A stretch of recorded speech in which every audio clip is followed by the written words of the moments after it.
Morning to all of you students. आज हमारा 10th class का जो लास्ट टॉपिक है बच्चों वो है हमारा सस्टेनेबल डेवलपमेंट। सस्टेनेबल डेवलपमेंट क्या होता है बेटे?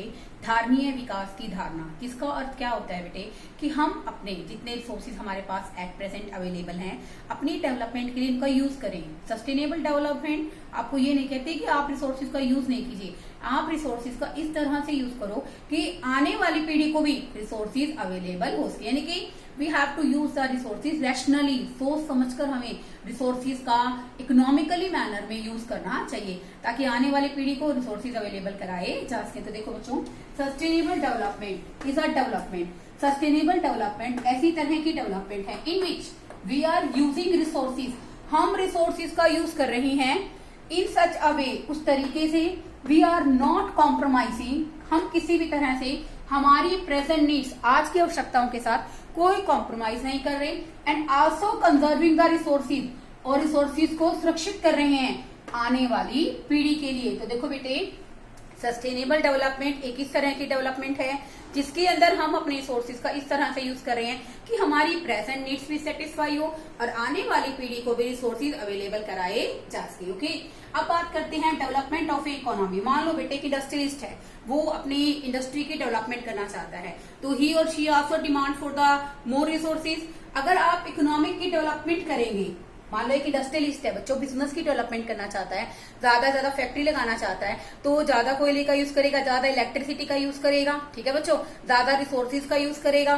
तो देखो, development of economy, consumption of resources. अगर देश का अर्थव्यवस्था का डेवलपमेंट होगा तो हमें किसकी जरूरत होगी बच्चों? कंजम्पशन ऑफ रिसोर्सेज, हमें संसाधनों का प्रयोग करना पड़ेगा। ओके, और ज्यादा यूज करेंगे तो leading to depletion of resources, जो रिसोर्सेज हैं वो क्या हो जाएंगे? डिप्लेशन हो जाएंगे, खत्म हो जाएंगे, ठीक है ना।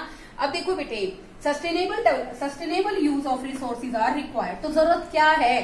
देखो बच्चों, हमें इकोनॉमिक डेवलपमेंट भी करनी है, रिसोर्सेज का भी यूज करना है, तो बेटे इस तरह से रिसोर्सेज का यूज करना है ना ताकि जो आने वाली फ्यूचर जनरेशन है उनको अवेलेबल कराए जा सके। तो देखो बेटा, इकोनॉमी की डेवलपमेंट करने के लिए रिसोर्सेज का कंजम्पशन करना जरूरी है। अगर हम लोग बेटे कंजम्पशन रेट हमारी ज्यादा होगी और रिसोर्सेज के रीजनरेशन की रेट अगर क्या होगी बच्चों? कम होगी, तो उसके कारण leading to depletion of resources, जो रिसोर्सेज हैं वो क्या हो जाएंगे? खत्म हो जाएंगे, उनका बेसिकली पूरी तरह से हमारी इकोनॉमी के अंदर एग्जिस्ट नहीं करेंगे, ठीक है बच्चों। अब देखिए, फॉर एग्जाम्पल ग्राउंड वाटर और क्रूड ऑयल।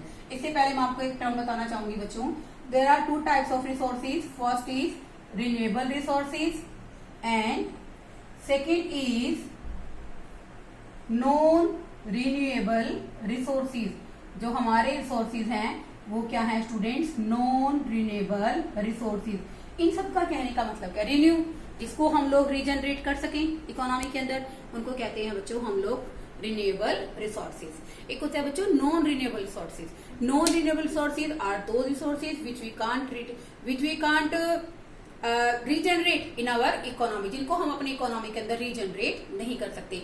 तो बेटे वो रिसोर्सेज कौन से होते हैं? Non renewable resources. देखो बेटे, इसमें कुछ एग्जांपल आपकी बुक में गिवन है। First one ground water and second one is crude oil. तो देखो बेटे, नो डाउट हमारी इकोनॉमी के अंदर बच्चों जो ग्राउंड वाटर है उसका लेवल बेटे दिन प्रतिदिन बहुत ही लो होता जा रहा है। पहले बेसिकली हम लोग क्या करते थे? कुआं खोदते थे, घर सिंचाई के लिए पानी चाहिए होता था तो थोड़ा बहुत खोदते थे तो पानी मिल जाता था। अब तो बेटे जो वाटर लेवल है वो इतना डाउन हो चुका है।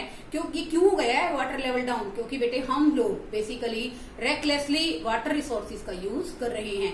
हम बिना परवाह किए, बिना सोचे समझे क्या कर रहे हैं? पानी का यूज कर रहे हैं। तो बेटे आपकी बुक के अंदर भी गिवन है 300 डिस्ट्रिक्ट से हमें इन्फॉर्मेशन मिली कि हमारी इकोनॉमी के अंदर जो वाटर डिप्लेशन का जो लेवल है, बेसिकली हम बात कर रहे हैं ग्राउंड वाटर की, तो मैंने कहा आपको कि बेसिकली हमारा जो ग्राउंड वाटर को यूज करने का जो तरीका है वो रेकलेसली है, लापरवाह तरीके से हम यूज करते हैं। अगर हम बेटे वाटर रिसोर्सेज को इस तरह से यूज करते रहे तो एक पॉइंट ऑफ टाइम के बाद हमें जो वाटर रिसोर्सेज है उनका डिप्लेशन हो जाएगा। अभी देखो बेटे, यहाँ हमें एक रिपोर्ट से पता चला कि रिसेंट स्टडीज की गई बच्चों, उसके अंदर 300 डिस्ट्रिक्ट के बारे में सर्वे किया गया, जहां हमने पाया कि पिछले 20 वर्षों के अंदर जो वाटर लेवल है वो बेसिकली 4 मीटर नीचे की तरफ चला गया है। Nearly 1/3 of our country over researching the resources. अब देखो बेटे, जो हमारी अगर बात करते हैं बेसिकली हमारे जो देश का लगभग 1/3 हिस्सा है वहां पर हम लोग वाटर रिसोर्सेज का यूज बहुत ज्यादा कर रहे हैं। तो ग्राउंड वाटर का बेटे अगर ऐसे ही यूज होता रहा तो एक पॉइंट ऑफ टाइम के बाद ग्राउंड वाटर क्या हो जाएगा बेटे, खत्म हो जाएगा।